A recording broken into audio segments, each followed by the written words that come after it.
March of 2024, I lived through my own Greek tragedy. 2000 days. That's how long my first relationship lasted before it ended in a way so ugly it felt like the world just stopped. I was 20. I was naive. I was blinded by a love that had slowly turned into chains. When those chains snapped, they didn't leave me free, they left me shattered. I was devastated, started smoking and drinking a lot. My grades faltered, and I was left with a hole inside me that I was unable to fill. A black hole that was siphoning away all my energy, my will to live, and my relationship with my friends. I started going to the gym and improving my life around the same time, but I definitely didn't take it as seriously as I should have. Throughout the year, I lost all enjoyment in video games. Gaming, once my most prestigious hobby, became just a way to pass the time. Even playing League of Legends with friends no longer brought me joy. That is, until I found God of War Ragnarok. 2018's God of War was my favorite game of all time. It had everything. An engaging combat system, a profound story about overcoming difficulties and improving as a person, lovable characters whose interaction felt humane and realistic towards one another, a stunning environment, and these are only the most surface level of things. God of War Ragnarok elevated the playing field for me in every way. It literally saved me. On September 19th of the same year, God of War Ragnarok finally came to PC. I was waiting for this moment ever since it was announced. I didn't start playing until much later in November, but I was completely hooked. The wait was finally over. The more I played the game, the more I wanted. I think I played the game for at least 5 hours every single day for 2 to 3 weeks straight. Why? Because it helped me realize. If you haven't lived through the Norse saga, it's easy to see Kratos as just a muscle-bound warrior. But these games aren't about war. They are about a father trying to outrun a monster, himself. After leaving the ashes of Greece behind, Kratos found a second chance in the arms of a woman named Faye. But by the time we pick up the controller in 2018, Faye is gone. He is left alone with a son he barely knows, Atreus, and a final wish: to spread her ashes from the highest peak in the realms. Throughout that first journey, we see Kratos suffocating under the weight of his past. He hides his godhood like a shameful scar. He keeps everyone at a distance, the witch Freya, the severed head Mimir, and the brothers Brock and Sindri. He's a man who believes that if people see the real him, they will see the ghost of Sparta. They will see a killer. The most haunting moment isn't a boss fight, it's when Kratos has to go back home to retrieve the Blades of Chaos. He has to wrap those cursed chains back around his arms to save his son's life. He accepts the burden not because he wants to, but because he has to. He tells the ghost of Athena, "I am your monster no longer," but you can tell he doesn't quite believe it yet. But there is one unavoidable truth you will never escape. You cannot change.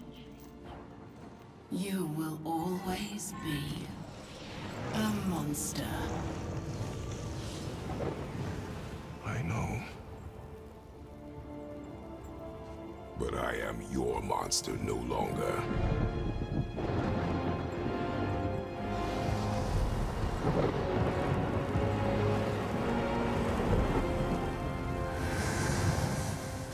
By the time Ragnarok arrives, the stakes have shifted. The first game was about accepting the past. This one is about changing the future. Kratos isn't just surviving anymore. He's learning to lead. He's learning to listen. We see a god who once leveled Olympus, now kneeling before a dwarf named Brock to have a spear blessed. We see him asking Mimir for advice, admitting he's unsure. And the moment that absolutely broke me, the end. Kratos looks at his son, the boy who is destined to leave and become his own man, Loki, and tells him Loki will go, Atreus remains. He points to his heart. It's the ultimate surrender. The man driven by rage is now entirely driven by love. Loki will go.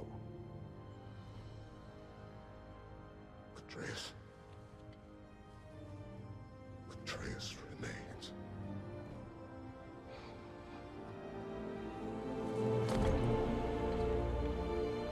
Kratos finally realized that being a god of war didn't have to mean being a bringer of death. It could mean being a protector of life.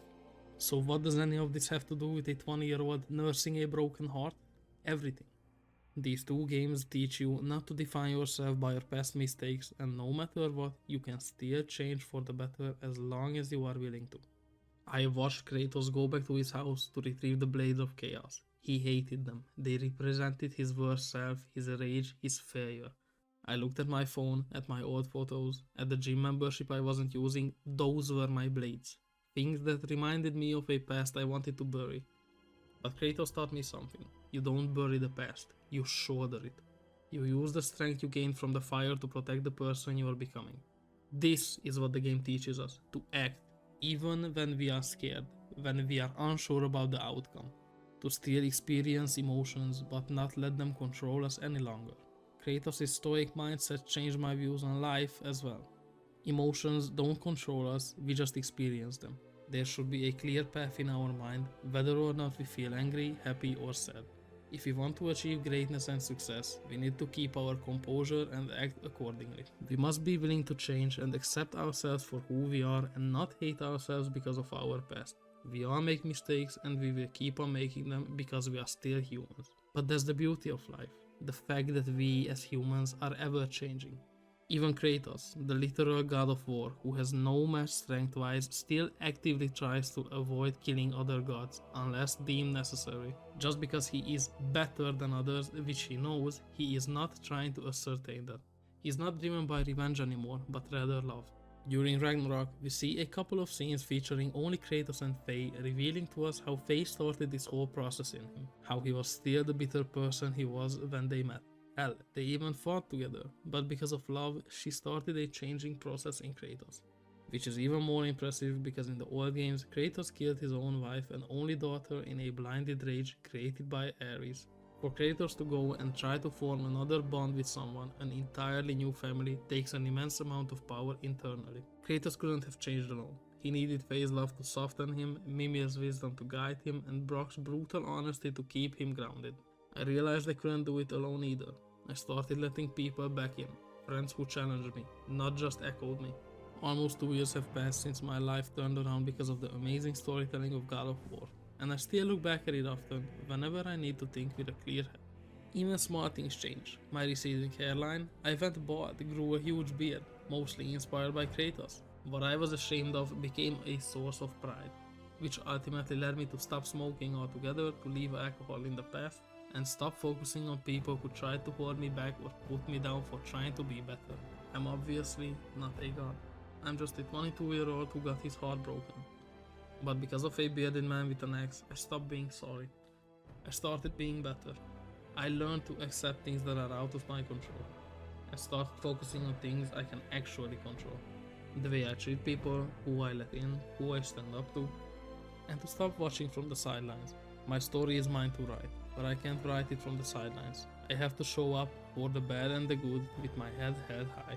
Loki will go, Atreus remains.